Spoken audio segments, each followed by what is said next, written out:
Hari Krishna. Welcome back to our online Swadhyaya Reading Retreat Labs. So, in this continuation of a series of Srimad Bhagavatam, we are reading the chapter number 8 of canto number 9. So, in the last session, we have covered how Sagara's sons offended Lord Kapila. Okay, so let me share my mind map so that it will be very clear. Yeah. Last two sessions, we have seen birth and activities of King Sagara, followed by Sagara's son, offended Lord Kapila. Then today we are going to start with the third section, that is story of Asamañjasa. Let's move on to the verse number 14.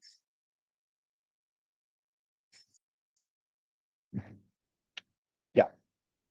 Among the sons of Sagara Maharaj was one named Asamañjasa, who was born from the king's second wife Kesini. The son of Asamjasa was known as Amsuman, and he was always engaged in working for the good of Sagara Maharaj, his grandfather. Right. So let's move on to the next one. 15 and verse of 15 and 16. Formerly in his previous birth, Asamanjasa had been a great mystic yogi, but by bad association he had fallen from his exalted position. Now, in this life, he was born in royal family and Vaje Jati Smaro. That is, he had the special advantage of being able to remember his past birth. Nonetheless, he wanted to display himself as a miscreant, and therefore he would do things that were abominable in the eyes of the public and unfavorable to his relatives. He would destroy boys sporting in the river Sarayu by throwing them into the depths of the water. Verse number 17.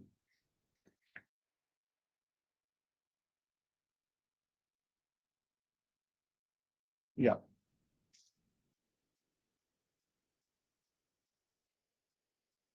Because Asamanjasa engaged in such abominable activities, his father gave up affection for him and had him exiled. Then Asamanjasa exhibited this his mystic power by reviving the boys and showing them to the king and their parents. After this, Asamanjasa left Ayodhya. Purport. Asamanjasa was a Jatismaro. Because of his mystic power, he didn't forget his previous consciousness. Thus, he could give life to the dead. By exhibiting wonderful activities in relation to the dead children, he certainly attracted the attention of the king and the people in general. Then he left that place immediately. Verse number 18. O King Parikshit, when all the inhabitants of Ayodhya saw that their boys had come back to life, then King Sagara greatly lamented the absence of his son. Let's do the mind map here now. So it is only 5 verses for there. So we are going to do here. So for the first part, we have seen verse number 14, the family tree. Again, so here I think we have already covered that here. Let's see that how much it was there. Sagara's second wife we talked about, right? So I think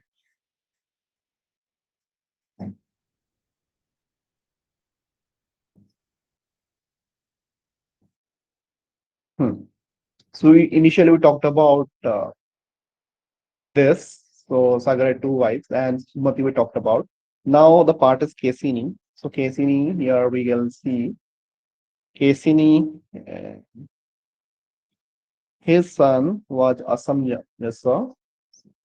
Asamjasa, just let me go to the chapter again.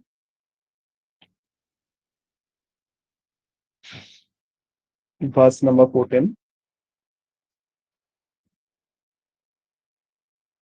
So he was the son of Kesini, and Asamjasa, he was always what his son was Amsuman, right?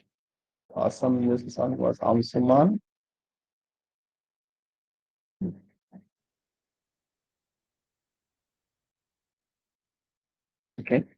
So this part we will just color code here, just to remember the reference point.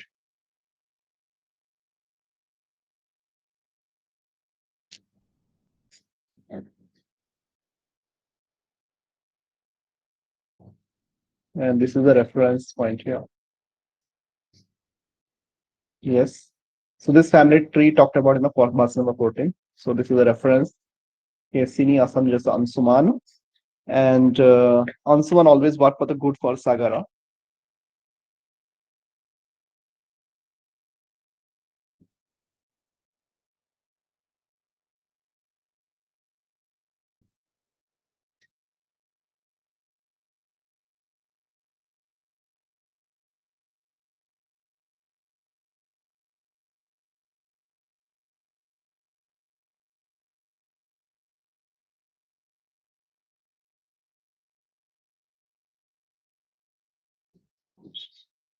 For good of Sagara,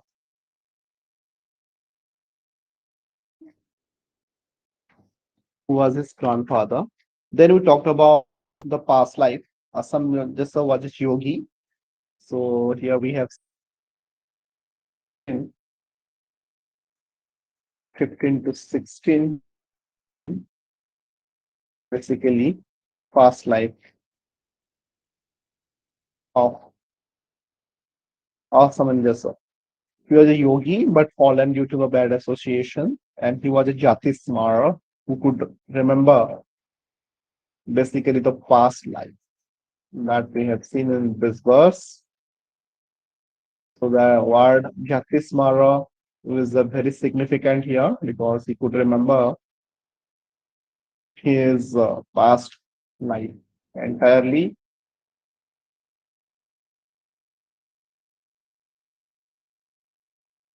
And yet, still he behaved like a miscreant,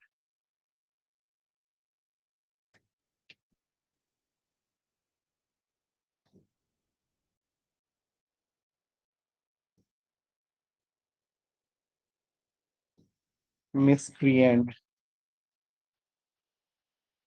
right? Then, yeah, then last part we have seen verse number 17 to 18 in this category.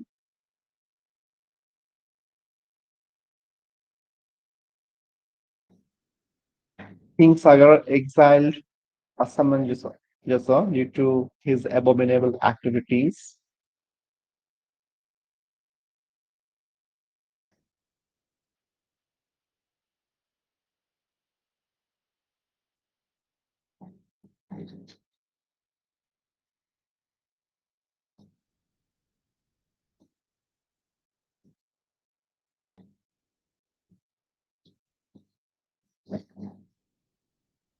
Due to his abominable activities, then Asamanjasa, by his mistake, led boys to life and left Ayodhya. Then the citizens of Ayodhya were astounded, and Sagar lamented for the absence of his son. Right. So this was the entire flow. So in the next session, we will be continuing with the verse number 19 till verse number 30. We'll be completing this chapter. Then we will next session, we'll be starting a new chapter, the dynasty of Amsuman. So now we will stop here. Granthara Srimad Bhagavatam ki jai. Jagat Guru Sri Prabhupada ki jai. Hare Krishna.